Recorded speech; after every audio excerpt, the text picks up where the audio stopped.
En el año 1605, en las afueras del castillo de Fushimi, un joven estudiante de esgrima afiló su espada hasta que el acero brilló como la luna de invierno. Llevaba 3 días sin dormir. Llevaba 3 días practicando. Su cuerpo ardía, sus músculos temblaban, pero en sus ojos había algo que él mismo confundía con determinación. El maestro Yamamoto lo observó en silencio desde la sombra de un pino. Luego caminó hacia él, se detuvo a 3 pasos y preguntó. El joven ni siquiera dudó, levantó la espada y respondió con la certeza de quien lleva semanas ensayando esa respuesta. El maestro no respondió, solo esperó. 1 segundo, 2, 3. Luego dijo una sola palabra. Kenji parpadeó. ¿Mal? ¿Cómo podía estar equivocado? Había entrenado más que cualquier otro estudiante. Había sangrado más. Había sufrido más. Ahora mismo, tú estás haciendo lo mismo que Kenji. Te levantas cada mañana y empujas, y empujas, y empujas. Y al final del día estás vacío, preguntándote por qué, si trabajas tan duro, te sientes tan agotado. Los samurái tenían una respuesta para esto. No era un secreto. Estaba escrita en sus códigos, en sus tratados de combate, en la forma en que dormían, comían y levantaban la espada. Se llamaba Fudoshin, la mente inamovible. Nos situamos en el año 1603.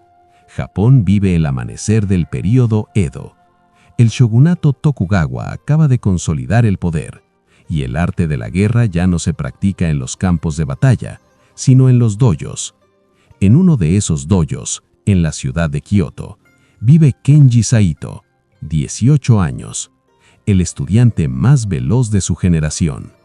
Sus compañeros lo miran con una mezcla de admiración y envidia silenciosa. Pero Kenji tiene una falla que él mismo no puede ver. No es falta de talento, no es falta de esfuerzo. Es algo más sutil, más peligroso. Kenji cree que la excelencia se mide en la cantidad de energía que se gasta.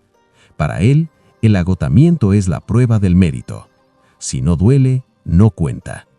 Y así, cada día, Kenji vacía su cuerpo hasta el límite.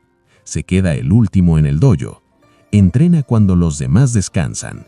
Se enorgullece de sus ojeras, de sus palmas callosas, de su cansancio visible. El día del error llega en un martes de marzo. El maestro Yamamoto organiza un ejercicio de sparring abierto. Todos los estudiantes observan. Kenji es emparejado con Riku, un estudiante 3 años mayor, conocido por su calma perturbadora en combate. Los primeros segundos son de Kenji. Rápido, explosivo. Sus ataques son como lamidos. Pero al minuto, su respiración se quiebra. Al minuto y medio, sus pies pierden precisión. Al segundo minuto, Riku, que apenas ha sudado, lo desarma con un movimiento limpio y casi aburrido. El silencio del dojo es absoluto. Kenji está en el suelo, mirando el techo con el pecho subiendo y bajando como un fuelle roto. Su espada está a 3 metros de él. Riku no ha cambiado ni el ritmo de su respiración. Los susurros empiezan. Él los escucha todos. El maestro Yamamoto se acerca. No dice nada durante un tiempo que a Kenji le parece eterno. Luego, con voz tranquila, como quien comenta el tiempo. ¿Qué buscabas allí? Lo lleva al jardín del templo. Se sientan en piedras frías frente a un estanque inmóvil. Kenji no responde, porque no tiene respuesta. Esa noche, Kenji no puede dormir. Se queda mirando el techo de madera. Repasa cada momento del combate, cada segundo en que sus fuerzas lo abandonaron. Se pregunta si Riku tiene algo que él no tiene, si es más fuerte, más rápido, más resistente. Y entonces comprende que no. Riku no es más fuerte. Riku es diferente, en algo que Kenji no entiende todavía. Antes de que llegue el amanecer, toma una decisión. Al día siguiente, el maestro Yamamoto le dice a Kenji que no va a entrenar con los otros estudiantes. Le da una escoba, Kenji mira la escoba, mira el patio enorme cubierto de hojas de otoño, mira al maestro. Pero el maestro ya ha dado la espalda y camina hacia el interior del templo. Kenji barre, y mientras barre piensa, esto es un castigo. El maestro me humilla, me tiene aquí barriendo mientras los demás perfeccionan sus técnicas. Voy a quedarme atrás. Barre más rápido, con furia contenida, con una tensión en los hombros que hace crujir su cuello. 3 horas después, el patio está limpio. Kenji está sudado, agotado, furioso. El maestro aparece. Mira el patio, luego mira a Kenji. Luego vuelve a mirar el patio.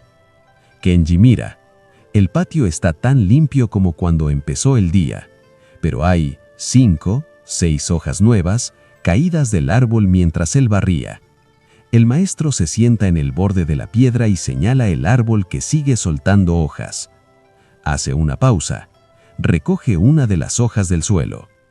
Kenji absorbe las palabras, pero no las entiende aún, no del todo. Y aquí es donde debo hablar directamente contigo. Ahora mismo, mientras escuchas esto, hay algo en tu vida que te está agotando de una manera que no tiene sentido. Trabajas mucho, te esfuerzas, cumples, y aún así llegas al final del día completamente vaciado como si hubieras peleado una batalla que no recuerdas haber empezado. No es el trabajo lo que te agota, es la resistencia al trabajo. Es la parte de tu mente que mientras hace una cosa, quiere estar haciendo otra, que juzga lo que hace, que teme que no sea suficiente, que revive el error de ayer mientras intenta prepararse para el miedo de mañana. Eso es lo que los samuráis llamaban la mente que se mueve, y es el origen del agotamiento crónico en el hombre moderno. Esto es lo que nadie te dice. El burnout no viene de trabajar demasiado, viene de vivir en 2 lugares al mismo tiempo, de estar aquí con el cuerpo y en otro lado con la mente. Kenji barre el patio cada mañana, limpia las armas, carga agua desde el río. Las tareas más básicas del dojo, las que los estudiantes avanzados ya no hacen. Al principio la mente no para de hablar. El comentario constante. Esto es una pérdida de tiempo. Esto es humillante. Riku estará practicando ahora mismo. Me estoy quedando atrás. Kenji termina cada día con un agotamiento que no coincide con el esfuerzo físico realizado. Carga con un peso invisible. El maestro observa en silencio. No comenta, no corrige, solo mira. El maestro aparece. Mira el patio. Luego mira a Kenji. Luego vuelve a mirar el patio. Kenji mira. El patio está tan limpio como cuando empezó el día. Pero hay 5 o 6 hojas nuevas, caídas del árbol mientras él barría. El maestro se sienta en el borde de la piedra y señala el árbol que sigue soltando hojas. Hace una pausa. Recoge una de las hojas del suelo. Kenji absorbe las palabras, pero no las entiende aún, no del todo. Y aquí es donde debo hablar directamente contigo. Ahora mismo, mientras escuchas esto, hay algo en tu vida que te está agotando de una manera que no tiene sentido. Trabajas mucho, te esfuerzas, cumples, y aún así llegas al final del día completamente vaciado, como si hubieras peleado una batalla que no recuerdas haber empezado. No es el trabajo lo que te agota, es la resistencia al trabajo. Es la parte de tu mente que, mientras haces una cosa, quiere estar haciendo otra, que juzga lo que hace, que teme que no sea suficiente, que revive el error de ayer mientras intenta prepararse para el miedo de mañana. Eso es lo que los samuráis llamaban la mente que se mueve, y es el origen del agotamiento crónico en el hombre moderno. Esto es lo que nadie te dice. El burnout no viene de trabajar demasiado, viene de vivir en 2 lugares al mismo tiempo, de estar aquí con el cuerpo y en otro lugar con la mente. Kenji barre el patio cada mañana, limpia las armas, carga agua desde el río, las tareas más básicas del dojo, las que los estudiantes avanzados ya no hacen. Al principio, la mente no para de hablar. El comentario constante: esto es una pérdida de tiempo. Esto es humillante. Riku estará practicando ahora mismo. Me estoy quedando atrás. Kenji termina cada día con un agotamiento que no coincide con el esfuerzo físico realizado. Carga con un peso invisible. El maestro observa en silencio. No comenta, no corrige, solo mira. Segunda semana. Martes por la mañana. Kenji está barriendo. Y en algún momento, no puede decir exactamente cuándo, la voz interna se detiene. No por voluntad propia, no porque la haya silenciado. Simplemente para. Por primera vez en su vida, Kenji está barriendo y solo está barriendo. El sonido de las hojas contra la piedra, el frío de la mañana en sus manos, el ritmo del movimiento. Nada más. Son 5 minutos, quizás 10. Luego la mente vuelve con sus comentarios habituales. Pero esos 5 minutos dejan una marca, porque Kenji siente algo que no recuerda haber sentido antes. No está cansado. Lleva 1 hora barriendo y no está cansado. Esa noche en el pasillo del templo, escucha al maestro hablar con un visitante. El maestro permite que Kenji vuelva al sparring. Sus compañeros esperan verlo igual que antes, explosivo en los primeros segundos, caído en los últimos. Pero algo ha cambiado. Sus movimientos son más lentos, más deliberados, más precisos. No pelea contra su oponente, pelea con él. Observa, respira, responde sin anticipar. A los 3 minutos, sus compañeros están inclinados hacia adelante en silencio. A los 5 minutos, el sparring termina. Kenji está en pie. Su oponente no. Los susurros empiezan de nuevo. Esta vez son diferentes. Cuarta semana. El maestro Yamamoto se sienta junto a Kenji después del entrenamiento matutino. Quiero hablar contigo directamente, sin la historia por un momento. Lo que le pasó a Kenji no es ficción samurái, es neurociencia del siglo XXI.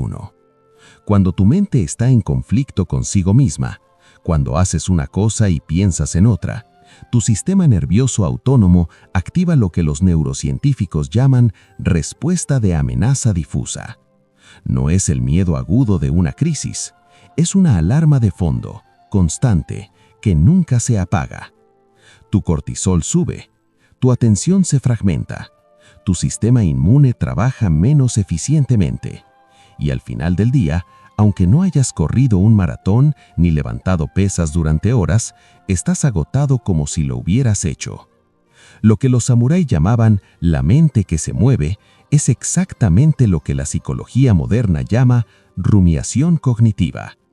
El loop mental que te mantiene atrapado en el pasado o en el futuro mientras tu cuerpo está en el presente.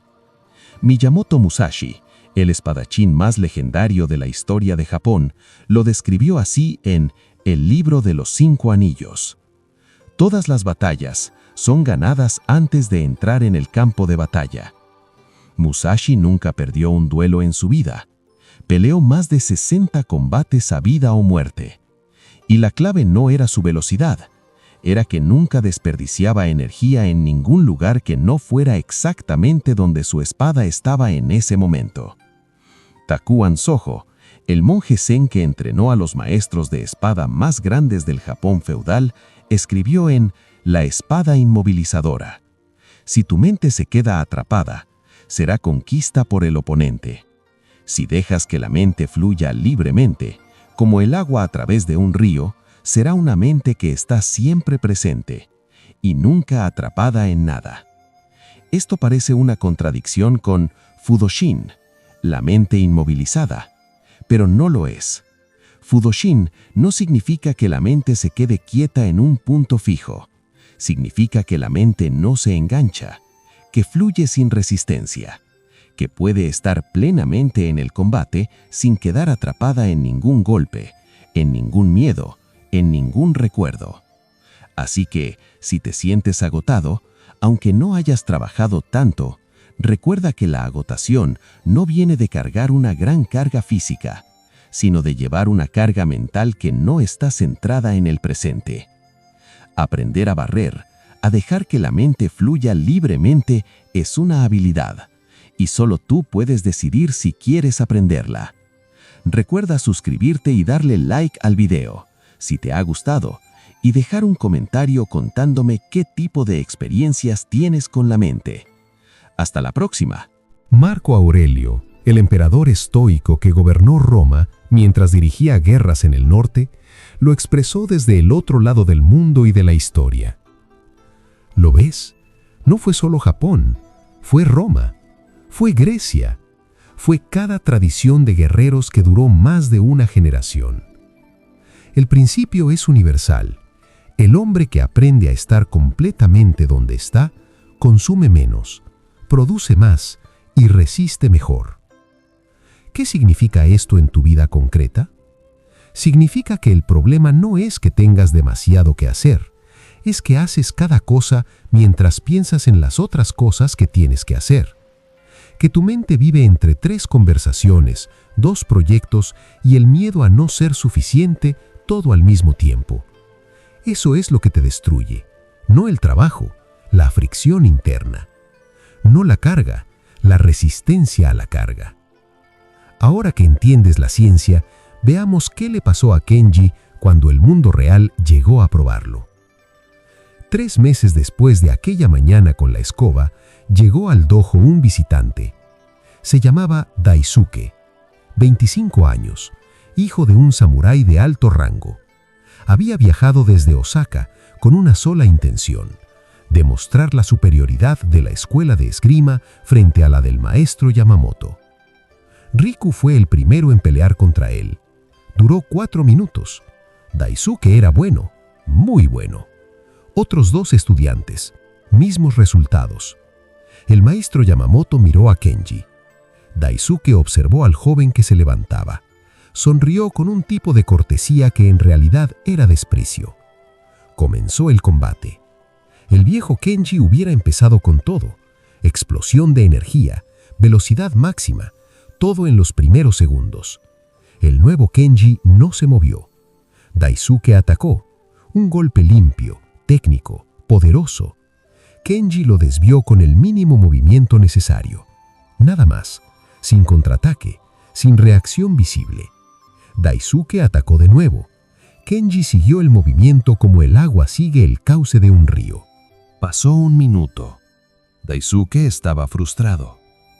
2 minutos. Su respiración comenzó a endurecerse.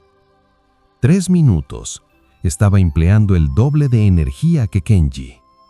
Porque Daisuke peleaba contra un oponente. Kenji simplemente estaba presente en un espacio. Al 4.º minuto, Daisuke lanzó un ataque amplio, cargado de fuerza y de emoción. Kenji dio un paso lateral, pequeño, preciso. La espada de Daisuke cortó el aire. Y en el segundo de desequilibrio que siguió, Kenji posicionó la punta de su espada a 1 centímetro de la garganta del visitante. El dojo quedó en silencio absoluto. Daisuke bajó la mirada. Luego la levantó. Algo en su expresión había cambiado. El maestro Yamamoto se levantó de su lugar al fondo del dojo. Caminó hacia Kenji, se detuvo frente a él y dijo lo que todo el mundo esperaba, menos Kenji. El monasterio de Eiheiji, fundado en 1243 por el maestro Dogen, se elevaba entre las montañas de la provincia de Echizen como un mundo aparte. No había comodidades, no había conversaciones innecesarias. El tiempo estaba estructurado con una precisión que haría palidecer al dojo del maestro Yamamoto. El monje encargado de recibir a Kenji se llamaba Ryokan, 70 años, calvo, una cicatriz en la mejilla izquierda que nadie explicó. Lo miró de arriba a abajo con la misma expresión con que se examina una hoja de árbol antes de tirarla. El horario diario del monasterio era inflexible. 4 de la mañana, despertar, Sin calefacción, el agua para lavarse venía del río.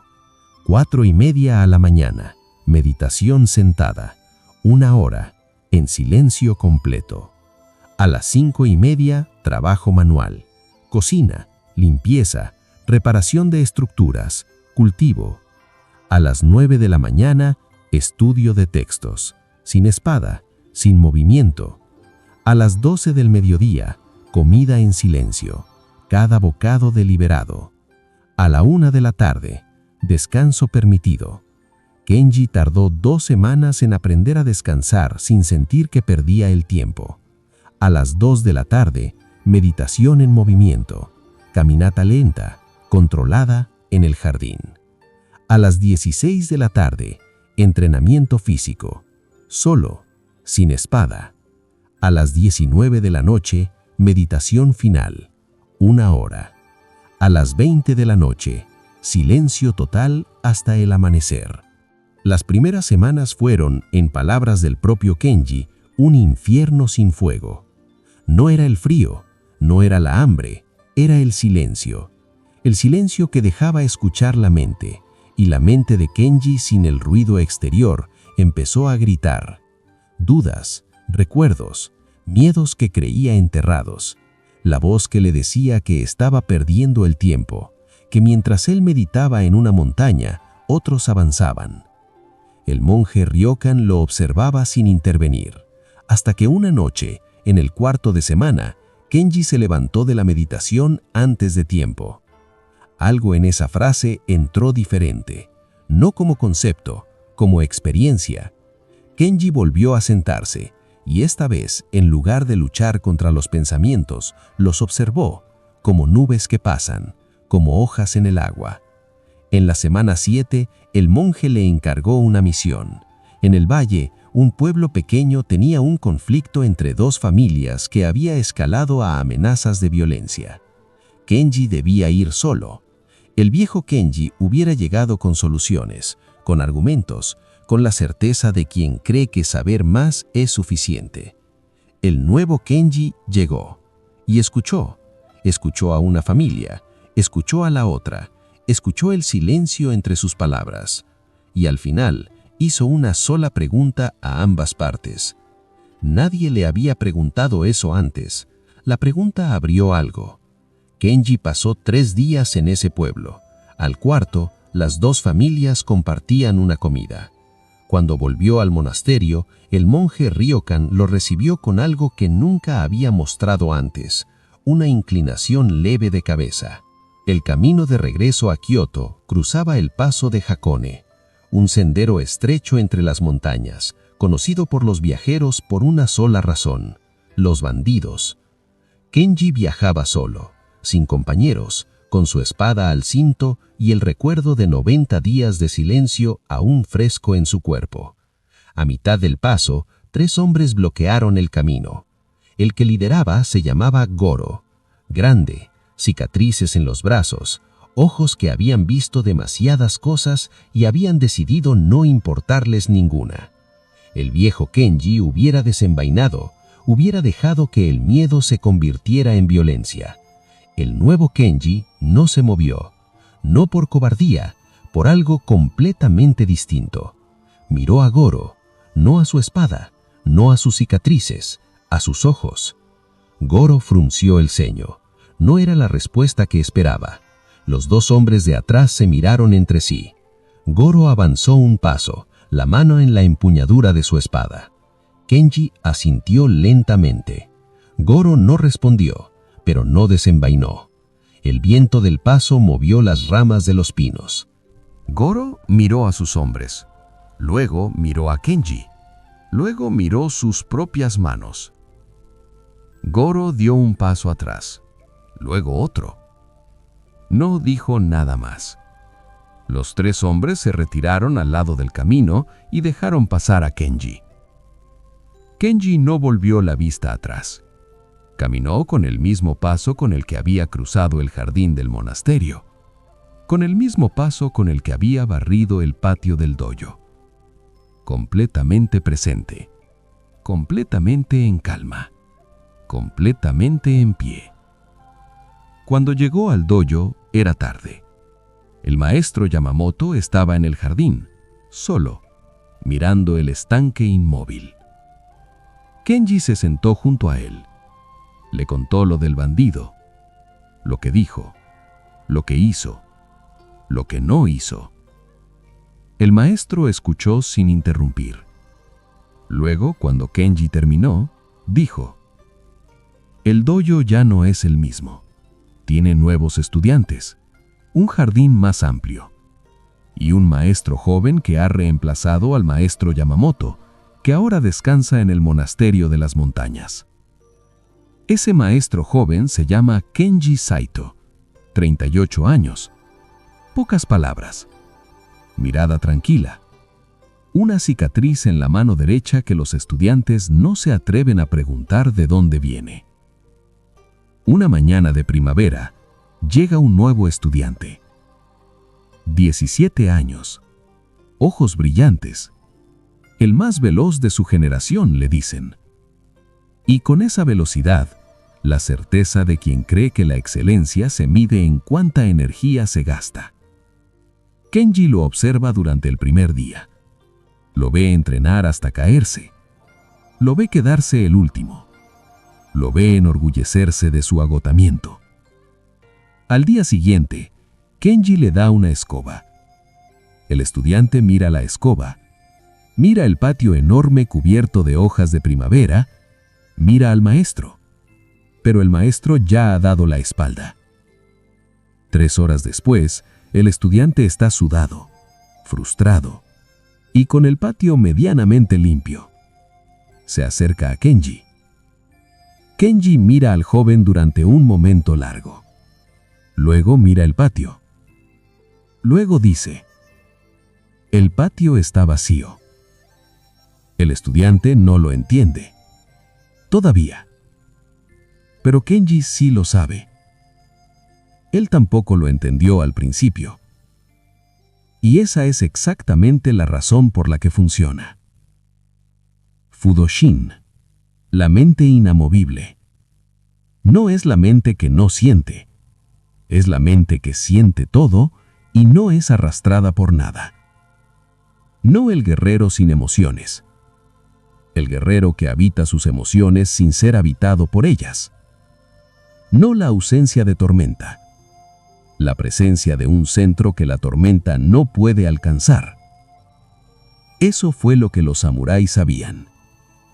Eso fue lo que Musashi practicó en cada uno de sus 60 duelos.